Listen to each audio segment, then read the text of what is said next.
Vous écoutez Bretagne 5, il est 8h14. Bretagne 5, l'invité de la matinale. Et notre invité ce matin dans la matinale est Alain Lecor. Il est secrétaire régional de la CGT Bretagne et il a fait la route depuis Rennes pour être avec nous en direct. Je l'en remercie. Bonjour.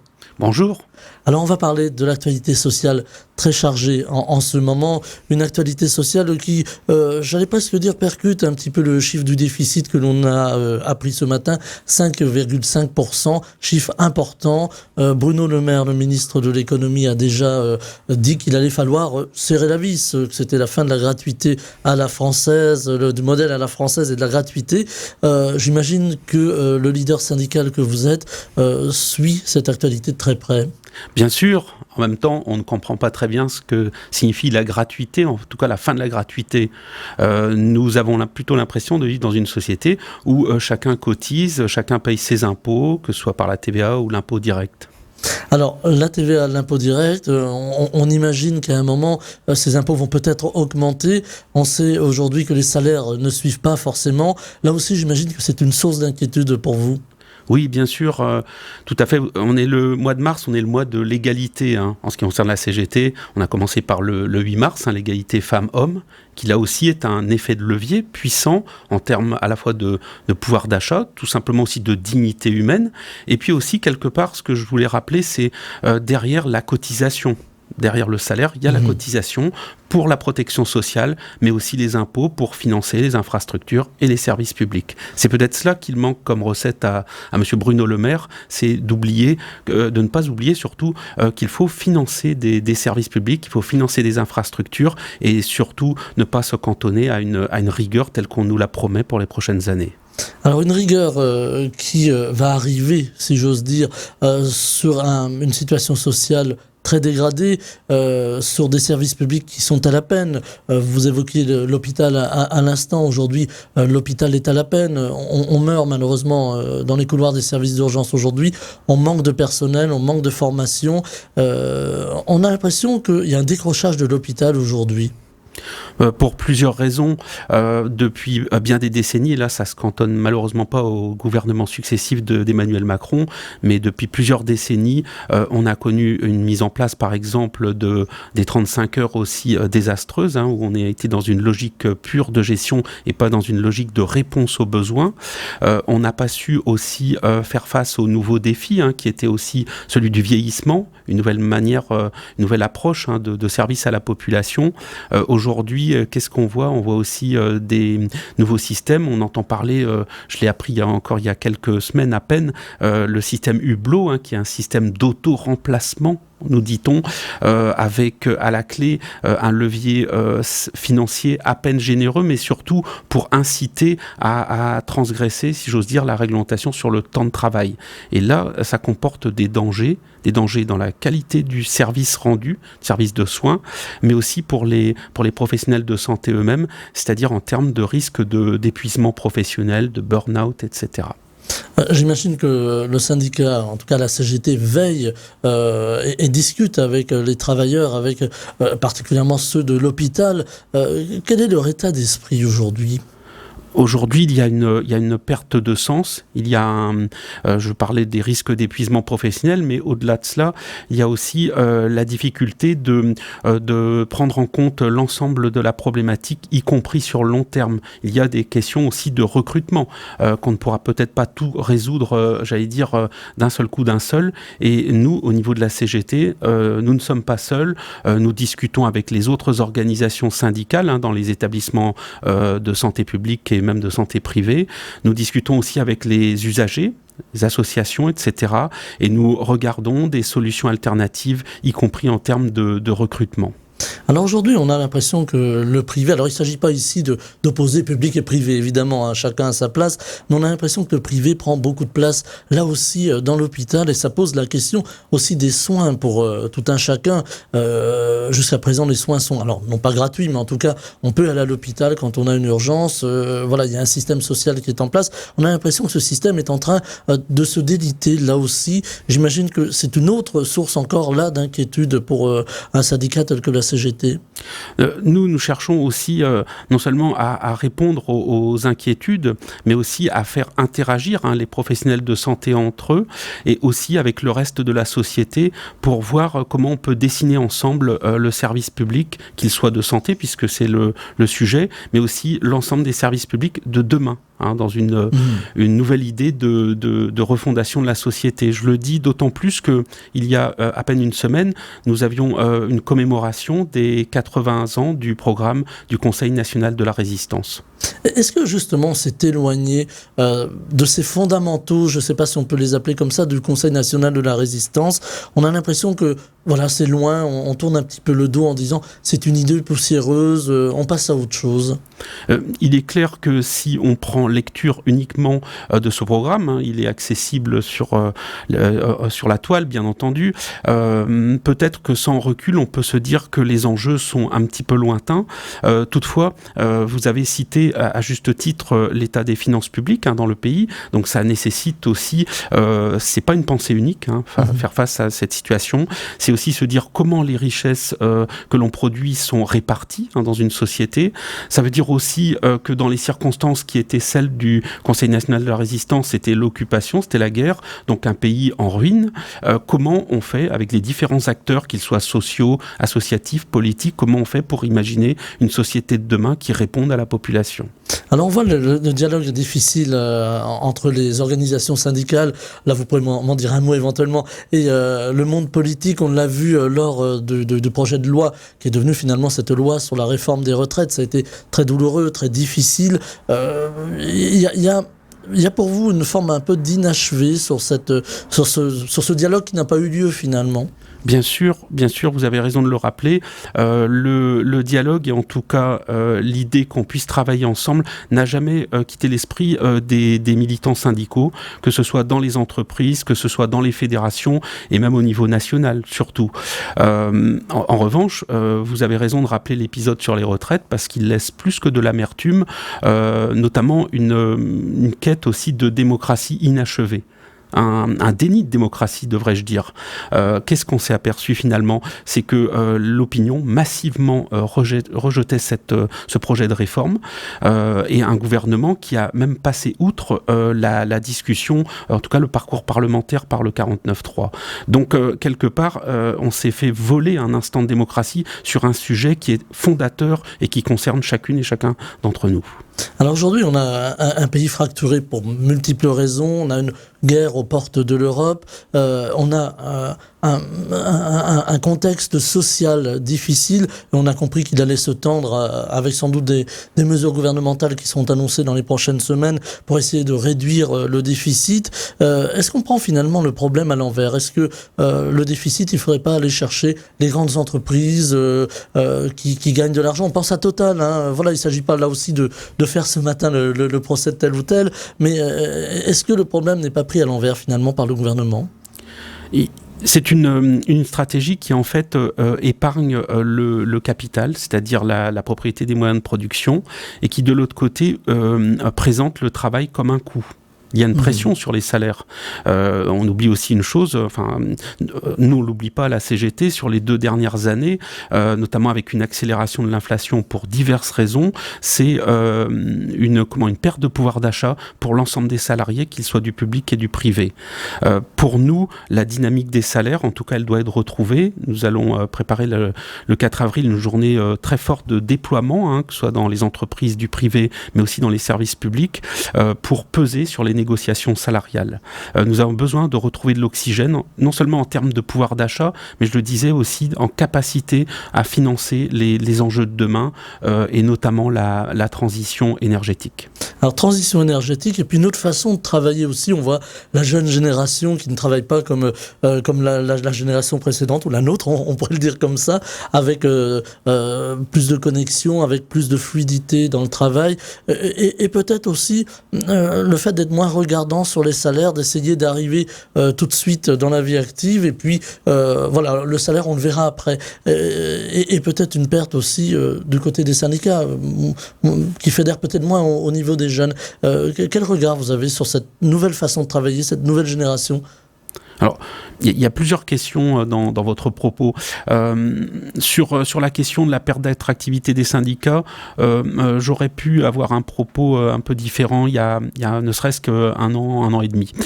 Aujourd'hui, on assiste à quoi, notamment suite à la période des retraites, un regain d'adhésion en ce qui nous concerne, et je crois entendre aussi les collègues des autres organisations syndicales avoir le même propos.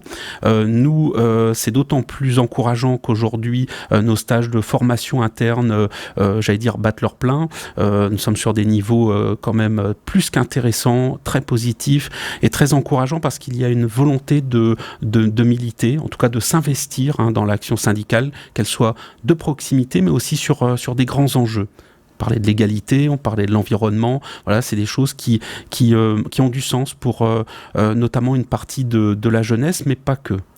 Alors avec aussi un droit du travail qui est très compliqué aujourd'hui, on imagine bien qu'un salarié qui a face à lui un employeur et ça se passe pas toujours très bien, c'est pas facile de pouvoir dialoguer. On sent que le rôle des syndicats est quand même assez central à ce niveau-là.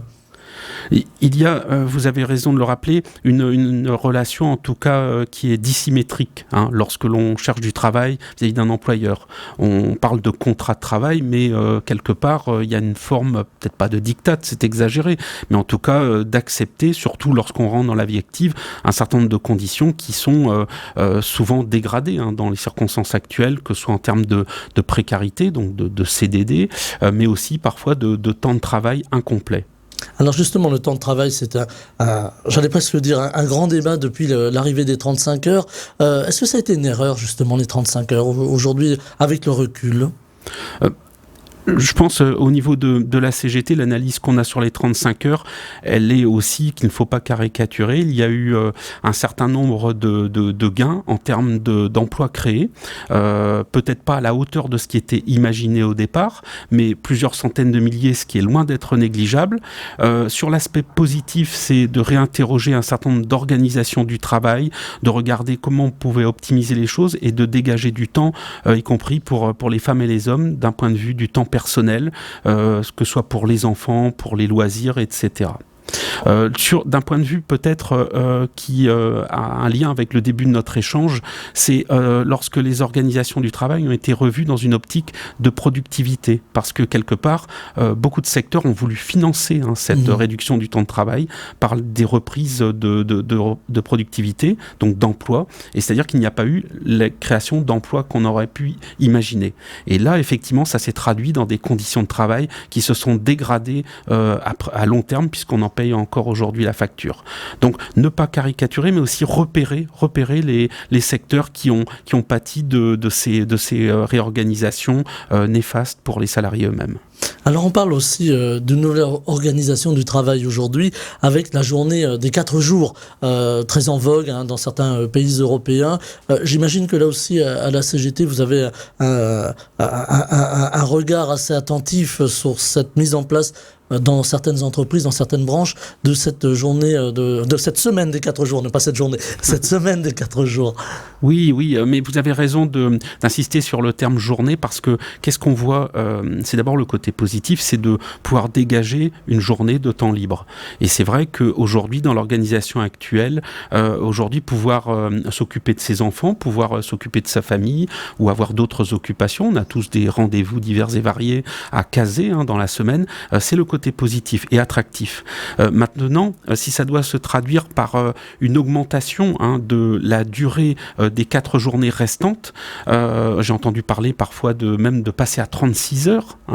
Non, pour nous, ça ne peut pas se faire parce qu'on va être confronté d'une part à l'absence de création d'emplois, voire même pire, de reprise d'emplois, parce que la productivité continuera à se faire. Et pour les travailleurs eux-mêmes, ça va se traduire par des journées plus intense, avec le côté aussi où on va avoir besoin de repos derrière. Donc le gain pour nous sera très faible, instantané peut-être par la journée, mais vite repris par l'intensité du travail.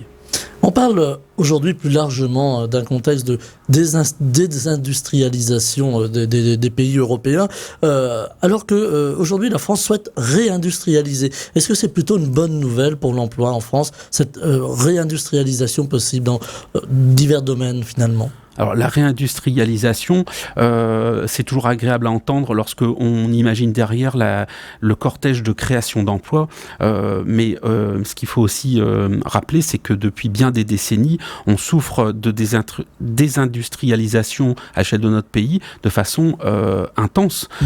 Depuis environ une trentaine d'années, c'est plus de 2 millions d'emplois qui ont disparu dans l'industrie.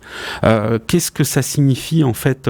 Est-ce que ça veut dire demain d'être en capacité de transformer notre pays en usine de montage de produits divers et variés, ou plutôt d'avoir un moment où on va se poser la question de ce dont on a besoin pour fonctionner demain.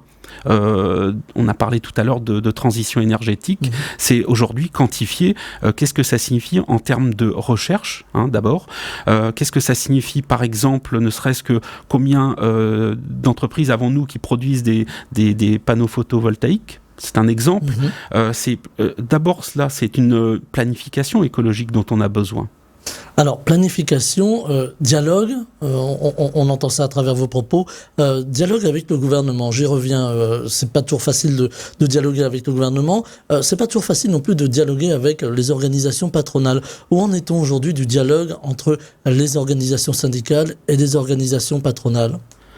Le dialogue, en fait, nous à la CGT, on parle de démocratie sociale. C'est-à-dire qu'à un moment, oui, il existe des instances où clairement les représentants des salariés, dont la CGT, rencontrent des représentants patronaux. Ça peut se traduire par des avancées. Il y a eu parfois un certain nombre d'accords nationaux interprofessionnels qui ont été signés. Il y a eu notamment pendant la crise Covid un certain nombre d'avancées sur des équipements de protection individuelle sur la Bretagne par exemple.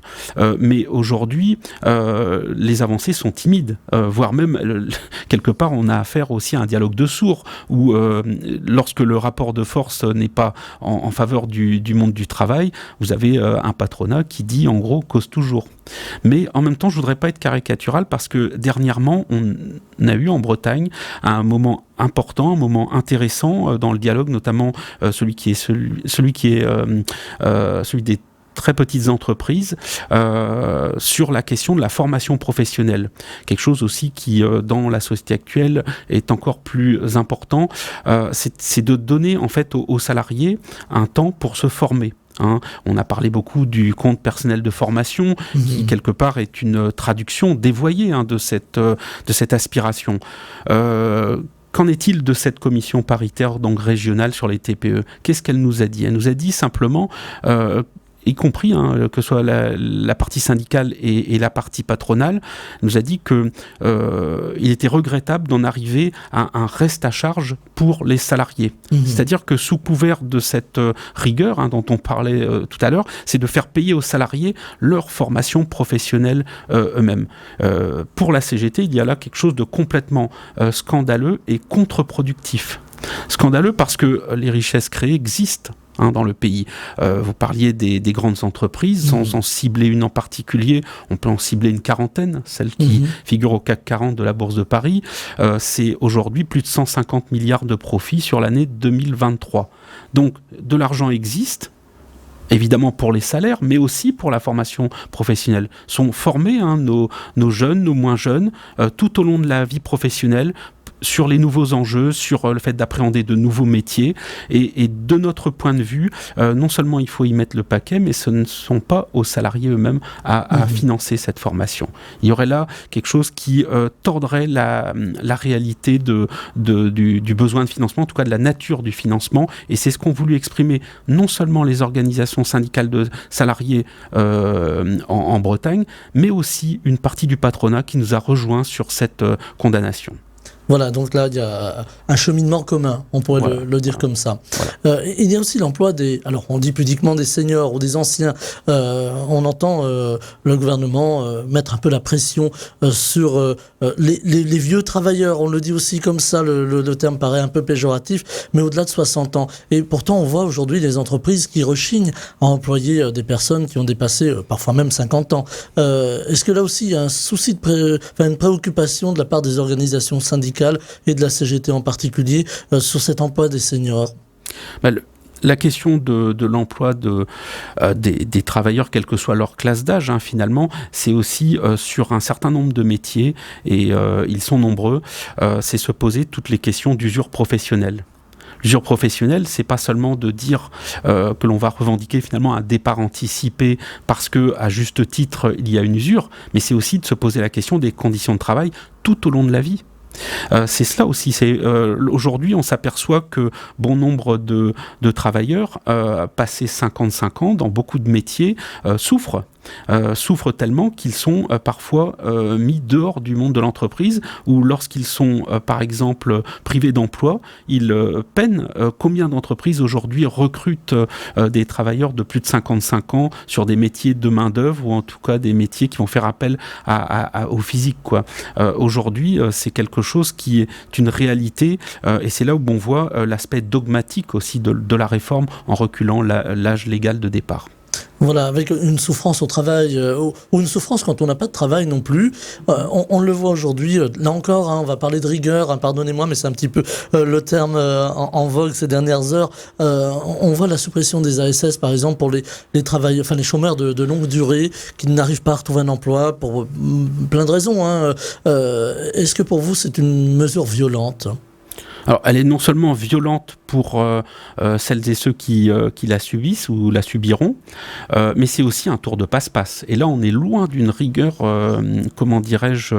comptable. Puisque clairement, on va faire basculer la charge, si j'ose parler comme ça, en tout cas le financement de l'ASS de la part de l'État vers finalement vers les départements. Oui, les départements, c'est-à-dire les collectivités locales. C'est ça qui va se produire. Et donc, quelque part, on aura bon dos, en tout cas, d'entendre des propos qui vont viser, ou en tout cas stigmatiser, la gestion des collectivités locales qui, elles, font face à toute une série de financements de la protection sociale de proximité. Avec elle aussi une rigueur qui va les frapper, en tout cas si on en croit les dernières interventions de Bruno Le Maire qui envisage là aussi un tour de vis budgétaire sur les collectivités locales. Est-ce que finalement c'est un tout qui va nuire aux plus précaires d'une part, mais aussi aux travailleurs précaires, parce qu'il y a aussi des travailleurs précaires qui aujourd'hui touchent des petits compléments, des allocations. Est-ce que là aussi il y a une source d'inquiétude là encore ? Le principal risque, c'est que justement, les mesures telles que vous les décrivez, en tout cas celles qu'on entend, même s'il y a une partie aussi de propos, tout ne semble pas complètement décidé, arbitré au plus haut niveau, mais en tout cas, un risque, effectivement, d'aspirer l'activité économique vers le bas. Et là, c'est ce que la rigueur va appeler la rigueur, clairement. Et nous, c'est aussi cette raison qui fait qu'aujourd'hui, on est dans une démarche offensive, d'un point de vue revendicatif, mais y compris de dialogue avec les autres organisations syndicales, de regarder d'un point de vue unitaire quelles sont les initiatives qu'on va pouvoir construire ensemble sur ces urgences, mais aussi avec d'autres acteurs. On parlait tout à l'heure des services publics qu'il s'agit de refonder, imaginer pour demain. Alors les services publics, il nous reste encore quelques minutes. Les services publics, aujourd'hui, on entend tout un chacun, quand on tend le micro aux gens dans la rue, ils nous disent très souvent, à nous les journalistes, ben oui, mais la Poste a fermé chez nous, il y a plus de services publics, et c'est souvent aussi l'aménagement du territoire qui en pâtit. Une ville qui perd sa gare ou sa poste, c'est une ville qui se meurt finalement, ou un village qui se meurt. Est-ce qu'il faut un grand plan service public aujourd'hui en France ?